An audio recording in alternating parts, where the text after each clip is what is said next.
স্নান, অষ্টমী স্নান মানে পাপ, সর্বপাপ থেকে মুক্তি পাওয়া, সর্বপাপ হইতে মুক্তি পাওয়া, মন দেহ সুন্দর করা। এবং এই গঙ্গা স্নান হচ্ছে বাৎসরিক গঙ্গা স্নান। এখানে হাজার হাজার লক্ষ লক্ষ মানুষের স্নানের অনুষ্ঠান হয়। এবং এখানে মায়ের স্থানে আম, আম্র, ধান, দুর্বা, তুলসী, মায়ের কলা, এটা মায়ের এখানে নিবেদন করতে হয় গঙ্গায়। নিবেদনের পর মাকে সূর্য দেবের প্রণাম করতে হয়। নম জবাকুসুম সংকাশ্যং কাশ্যপেয়ং মহাধূতিং ধান্তারিং সর্বপাপগ্ন প্রণতস্মি দিবাকরম। সূর্য প্রণাম করে তারপরে মায়ের কাছে আশীর্বাদ নিতে হয়। এই হচ্ছে এই অষ্টমী স্নানের মাহাত্ম্য। পাপ মুক্ত করার জন্য এখানে স্নান করতে আসি, প্রতি বছরই আসা হয়। গঙ্গা স্নান করলে মনেরও শান্তি হয়, মন পবিত্র হয়, এর জন্য আসা। আমরা ওই আসি, পূর্বপুরুষ থেকে ওই আসতেছে, আমরা ওই হিসাবে আসি। আমাদের ধর্মীয় পূর্ণ একটা অনুষ্ঠান। স্নান করলে আমরা বিভিন্ন পাপ কর্ম থেকে মুক্ত হতে পারি।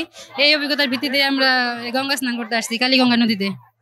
এটা আসলে আমাদের এই চৈত্র মাসে বাসন্তী পূজা অষ্টমী তিথিতে মহা স্নান হয়। কালীগঙ্গায়, মানিকগঞ্জ জেলার বেউথা নদীতে কালীগঙ্গায় প্রতি বছরই স্নান হয়। এটা পুণ্য স্থান, পুণ্য লাভের জন্য, পাপ মোচনের জন্য স্নান। গঙ্গা স্নান করলে সব পাপ মুক্তি হয়, পাপ মোচনের জন্য, পবিত্র হওয়ার জন্য এবং পরিবারের মঙ্গলের জন্য আর কি এই গঙ্গা স্নান করার জন্য। ভগবান পরশুরাম, তার পিতা ছিল যমদগ্নি। পিতার আদেশে তার মাতাকে হত্যা করেছিল ভগবান পরশুরাম। তার পরিপ্রেক্ষিতে তার হাতে কুঠার লেগে গিয়েছিল। এটা মাতৃহত্যার অভিশাপ। সেই অভিশাপের কারণে হিমালয় পর্বত থেকে কুঠার দিয়ে ব্রহ্মপুত্র নদকে বাংলাদেশে নিয়ে আসে ভগবান পরশুরাম। সেইখান থেকে গঙ্গা স্নানের উৎপত্তি হয়েছে। নারায়ণগঞ্জের ব্রহ্মপুত্র নদে আজকে মহাগঙ্গা স্নান হচ্ছে। সেই পরিপ্রেক্ষিতে গঙ্গা নদীর বাংলাদেশে বিভিন্ন স্থানে গঙ্গার যে শাখা প্রশাখা রয়েছে, যমুনা, গঙ্গা এবং ব্রহ্মপুত্র নদ, বিভিন্ন জায়গায় আজকে গঙ্গা স্নান হচ্ছে। মানিকগঞ্জের প্রাণকেন্দ্র বেউথায় বাংলাদেশ জাতীয় হিন্দু মহাজোট এবং অন্নপূর্ণা সেবা সংঘের আয়োজনে আজকে গঙ্গা স্নান হচ্ছে। সকাল থেকেই শত শত ভক্তবৃন্দ স্বতঃস্ফূর্তভাবে পূজায় অংশগ্রহণ করেছে। সারাদিনে আজকে তিথি রয়েছে এবং ভক্তবৃন্দরা এখানে স্বতঃস্ফূর্তভাবে অংশগ্রহণ করবে।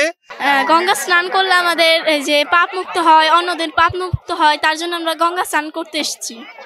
এই স্নান করলে মানুষের ভিতরে একটা পূর্ণতা আসে, যেটা মানুষে বিশ্বাস করে এই স্নানের মধ্যে কি আছে সেই বিষয়ে আমার এত বলার কিছু নাই। তবু আমি বলতে চাই, আজকের এই মহা উৎসব যেটা বলে, আজকের অন্নপূর্ণা দেবী আর হলো আমাদের মানিকগঞ্জ জাতীয় হিন্দু মহাজোটের পক্ষ থেকে আমরা আজকে স্নানের ব্যবস্থা করেছি। সকলেই এখানে উপস্থিত হয়েছে। তাদের প্রত্যেকটা লোকের প্রতি বিশ্বাস আছে যে এখানে স্নান করলে আমাদের পুণ্য হবে এবং ধর্ম হবে। সেই কারণেই তারা সবাই এখানে উপস্থিত হয়ে আজকে এই কালীগঙ্গা নদীতে তারা স্নান করতে আসছে।